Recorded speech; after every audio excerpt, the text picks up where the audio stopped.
Hello चेतन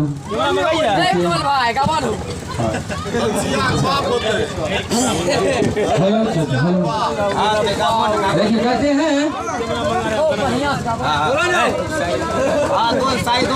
कहते हैं कि आग सूरज में होती है, आग सूरज में होती है, लेकिन जलना जमीन को पड़ता है। वह बच निगाहें कहते हैं, लेकिन तरफना दिल को पड़ता है।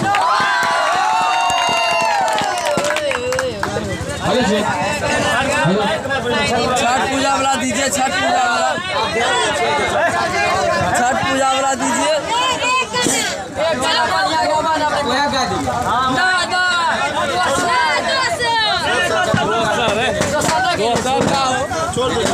अरे कोई समझ के